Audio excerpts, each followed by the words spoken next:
Election commission যেরকম জাতীয় নির্বাচনে কিছুটা কারচুপির পক্ষে ভূমিকা নিয়েছিলেন, এখানে সেরকম হয়েছে বলে মনে হয় না। দুইজন ক্যান্ডিডেট হয়েছে, সরকারি দলের একজন ক্যান্ডিডেট ছিলেন এবং আমরা বিরোধী দল পক্ষ থেকেও আমরা একজন ক্যান্ডিডেট দিয়েছি।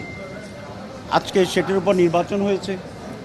সেই নির্বাচনে আমাদের প্রার্থী পরাজিত হয়েছেন, কম ভোট পেয়েছেন অপেক্ষাকৃত। আর জনাব ফখরুল ইসলাম আলমগীর সাহেব ভোটে প্রেসিডেন্ট নির্বাচিত হয়েছেন। আমরা ওনাকে অভিনন্দন জানাই, যেহেতু নির্বাচিত প্রেসিডেন্ট সকলের প্রেসিডেন্ট। আমরা আশা করি উনি প্রেসিডেন্টের শপথ গ্রহণ করার পর থেকেই একজন নিরপেক্ষ ব্যক্তিতে রূপান্তরিত হবে। এটা জনগণের প্রত্যাশা প্রেসিডেন্টের কাছে, এবং এটা আমাদেরও প্রত্যাশা। আজকে যে নির্বাচনটা হয়েছে সেখানে এমপিরা দলের বাইরে গিয়ে নিজের পছন্দের ক্যান্ডিডেটকে ভোট দেওয়ার সেই সুযোগটি ছিল না। যদিও আমরা জুলাই যে ম্যান্ডেট তৈরি করেছি, সনদ তৈরি করেছি, সেখানে প্রস্তাব ছিল যে শুধুমাত্র অনাস্থা প্রস্তাব ছাড়া আর সকল বিষয়ে যে কোনো এমপি স্বাধীনভাবে তার মতামত পেশ করতে পারবে। এবং বাজেটের বিষয়টিও শুধু আছে দুইটি, কিন্তু এখন পর্যন্ত যেহেতু জুলাই সনদটি পার্লামেন্টে পাশ হয়নি, সে কারণেই আমরা 70 অনুচ্ছেদ অ্যামেন্ডমেন্ট হয়নি। এমপিদের একটা স্বাধীন মতামত দেওয়ার এই সুযোগ থাকা অত্যন্ত দরকার। অবশ্য আমরা এ নিয়ে আমাদের আন্দোলন অব্যাহত রেখেছি। আমরা এখনো জুলাই সনদ বাস্তবায়নের জন্য, আপনারা জানেন যে আমরা মাঠে আছি, এবং ইতিমধ্যেই একটি লং মার্চও ইতিমধ্যে আমাদের কর্মসূচি ঘোষণা হয়েছে। তো আমরা এই নির্বাচনে অংশগ্রহণ করার পিছনে যে মৌলিক কারণগুলো ছিল, প্রথমটি হচ্ছে দেশের গণতান্ত্রিক চর্চা থাকা উচিত, এবং এই সমস্ত চর্চার মাধ্যমে গণতন্ত্র আরও সুসংহত হবে, এটা আমরা আশা করি। এবং আমরা মনে করি সামনে তৃণমূলের নির্বাচন আছে, তারপরে লোকাল গভর্নমেন্ট ইলেকশন আছে।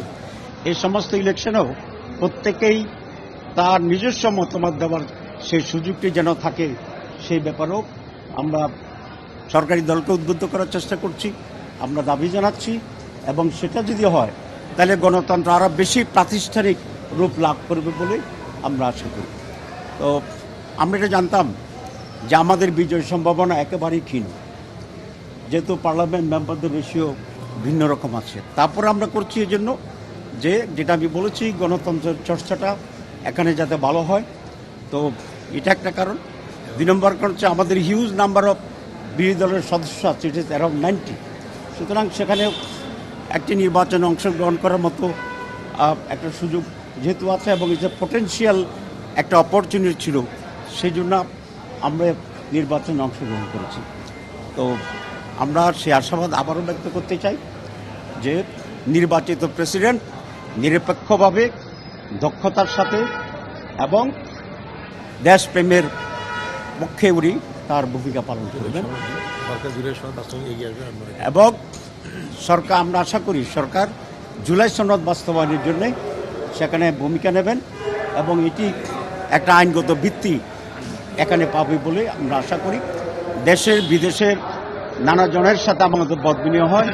জুলাই সনদের ব্যাপারে এদেশের মানুষ যেরকম 70%-এরও বেশি এখন রায় দিয়েছে, ঠিক বিদেশেরও অনেক বন্ধুরা বলে যে আপনাদের এই অ্যামেন্ডমেন্ট এবং পরিবর্তনগুলো বাংলাদেশের ডেভেলপমেন্টের জন্য, গণতন্ত্রের জন্য একটি অপরিহার্য, এবং সেই দিকে তাদেরও এখানে মত এবং সমর্থন রয়েছে। তো আমরা আশা করি সময়ের ব্যবধানে সরকারি দলের শুভবুদ্ধির উদয় হবে, এবং জনগণের কল্যাণে যা যা প্রয়োজন এই পার্লামেন্টে তারা সে সমস্ত আইন নিয়ে আসবেন, এবং সে সমস্ত বিষয়ে আমাদেরও সমর্থন থাকবে। আপনাদের সবাইকে আমরা ধন্যবাদ জানাচ্ছি। সাথে সাথে আজকের নবনির্বাচিত প্রেসিডেন্টকেও আমরা অভিনন্দন জানাচ্ছি।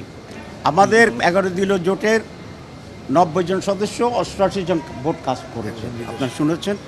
একজন বিদেশে আছেন, উনি এখানে আসতে পারেন নাই। আরেকজনকে একটা বিশেষ কারণে আমরা আমাদের দল থেকে বহিষ্কার করেছি। সুতরাং সেই হিসাব করলে আমাদের প্রায় 100% প্রেজেন্ট আছে। আসলে এখানে খুব বেশি কিছু খরচ হওয়ার মতো বেশি কিছু নাই, কারণ কিছুটা হয়েছে এটা নেগলিজিবল, নাম্বার 1। নাম্বার 2, গণতন্ত্র চর্চা করতে গেলে কোনো কর্মসূচির জন্য যদি টাকা খরচ হয়, এ টাকা তো আমাদের খরচ করতেই হবে, কারণ আমরা জাতীয় নির্বাচনে তো কোটি কোটি টাকা, শত কোটি টাকা তারও বেশি নির্বাচন খরচ হচ্ছে। সুতরাং আমি মনে করি এগুলো কোনো মেজর ইস্যু না। ইলেকশন কমিশন যেরকম জাতীয় নির্বাচনে কিছুটা কারচুপির পক্ষে ভূমিকা নিয়েছিলেন, এখানে সেরকম হয়েছে বলে মনে হয় না। আমাদের প্রত্যাশা তো জনগণের প্রত্যাশা। এদেশের জনগণ কি চায়? জনগণ চায় একটা নিরপেক্ষ নির্বাচন, একটা সুষ্ঠু নির্বাচন, প্রত্যেকে ভোট দিতে পারবে অবাধভাবে, সেরকম একটা পরিবেশের নির্বাচন।